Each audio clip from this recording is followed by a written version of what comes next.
ఒక బజ్జీ చేసుకోబోతున్నాము. ఇదేంటంటే పొట్లకాయ బజ్జీ అనమాట.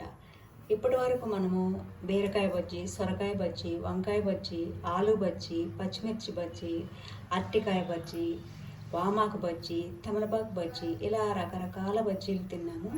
ఈరోజు మాత్రం మనము పొట్లకాయతో బజ్జీ చేసుకుంటున్నాము. ఇది మంచి ఆరోగ్యానికి కూడా మంచిది. నేను దీనికోసం పొట్లకాయ తీసుకున్నాను.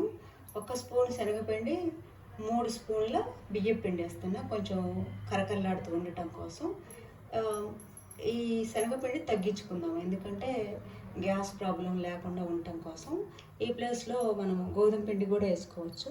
అందుకోసమని నేను 3 భాగాలు బియ్యం పిండి, 1 భాగం శనగపిండి తీసుకున్నా. దీనికోసం పైనుంచి వేసుకోవటానికి ఇది రింగ్స్గా కట్ చేసుకుంటాం మనము. దీని పొట్లకాయ రింగ్స్ అని కూడా అనుకోవచ్చు. దీనికి టమాటా, కొత్తిమీర, ఉల్లిపాయలు, పసుపు, సాల్ట్, కారం, వాము, ఇది పిండిలో కలుపుకోవడానికి, బజ్జీ పిండిలోకి ఇవన్నీ వేసుకుంటాం అనమాట. ఇవేమో పైనుంచి వేసుకోవడం కోసం.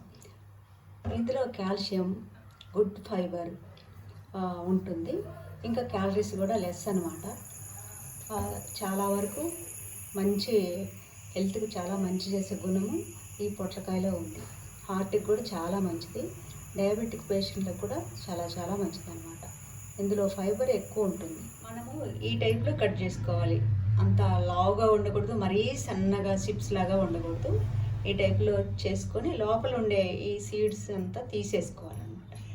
నీట్గా ఇలా చేసుకోవాలి. ఇంకంతే. ఇప్పుడు పిండ్లు 2 ఒక బౌల్లో పోసేసుకొని ఇందులోనే సాల్ట్ సరిపోయినంత, పసుపు, కారం, వాము కూడా వేసేసుకున్నాం. తగినంత వాటర్ పోసి పిండిని బజ్జీ పిండిలాగా కలుపుకోవాలి. మొత్తం అంతా లోపల ఉండేదంతా తీసేసుకున్నాము. ఇవి రింగ్స్ ఇలా తయారైనవి. ఇంత మందం తీసుకోవాలి. కలిపిన పిండి ఈ విధంగా ఉంటే సరిపోతుంది. మరీ లూజ్గా ఉండకూడదు. పిండి ఈ రింగ్స్కు చుట్టూ అయ్యేలాగా ఉంటే చాలు.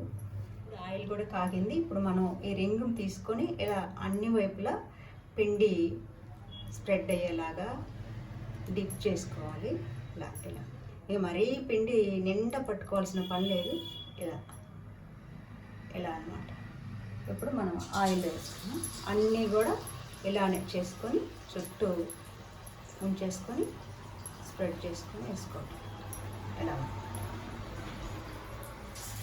విడివిడిగా వేసుకోవాలి. ఒకదాని మీద ఒకటి వేసుకొని అతుక్కుపోయేలాగా కాకుండా ఇలా వేసుకుంటే సరిపోతుంది. అంతా ఇలా పొట్లకాయ రింగ్స్ బజ్జీలు కాలినాయి. ఇదిగో ఈ కలర్ వచ్చేలాగా తీసుకోవాలి. ఇప్పుడు మన రింగ్స్ తీసేద్దాం. పైన క్రిస్పీగా, లోపల సాఫ్ట్గా పొట్లకాయ చాలా బాగుంటుంది అన్నమాట. మనము బియ్యం పిండి వేయటం వల్ల ఇది నూనె తీసుకోదు, చాలా అసలు వదిలేస్తుంది అనమాట. ఓన్లీ డ్రైగానే కనిపిస్తుంది. కొంచెం సేపు ఆగితే ఈ వేడి మీద అది నూనె మెరుస్తూ కనిపిస్తుంది, కానీ నూనె మొత్తం పోయి డ్రైగా ఉంటుంది అనమాట. చేగోడీలాగా లోపల చేగోడికి అయితే ఇంకా డాల్డా వేసి కలుపుతారు షాప్స్లో అయితే. అది కూడా ఉండదు ఇందులో. అయిపోయింది ఒక బాయి. ఇంకొక బాయి కూడా అలానే వేసుకున్నాం. బజ్జీ రింగ్స్ రెడీ అయిపోయినాయి.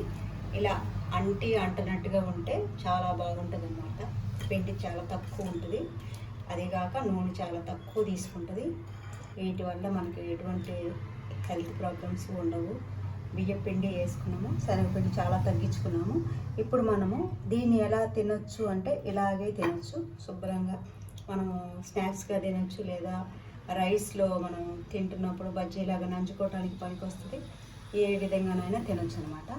ఇప్పుడు దీనికోసం మనము ఒకవేళ ఇలానే తినకుండా ఇంకా దానిపైన మనం ఇవన్నీ వేసుకుందాం, ఉల్లిపాయ, టమాటా, అంటే ఇది కొంచెం చాట్ మసాలా, ఇది కూడా కొంచెం చల్లుదాం ఫ్లేవర్ కోసం అన్నిటిపైన.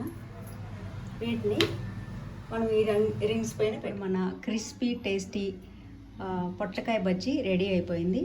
ఇప్పుడు మనము వీటి మీద ఉల్లిపాయలు, కొత్తిమీర, టమాటా వేసుకున్నాము. దానిపైన సేవ్ కూడా వేసుకోవచ్చు. కావాలంటే ఫ్రై చేసిన పల్లీ పప్పులు కూడా వేసుకోవచ్చు అనమాట. టేస్టీగానే ఉంటాయి. మన ఇష్టాన్ని బట్టి మనం ఏవైనా వేసుకోవచ్చు. వీటిని తినటం వల్ల పొట్టుబ్బటం కానీ గ్యాస్ కానీ ఇవేమీ ఉండవు. చాలా హెల్తీగా ఉంటాయి. ఆయిల్ చాలా తక్కువ తీసుకుంటుంది అనమాట.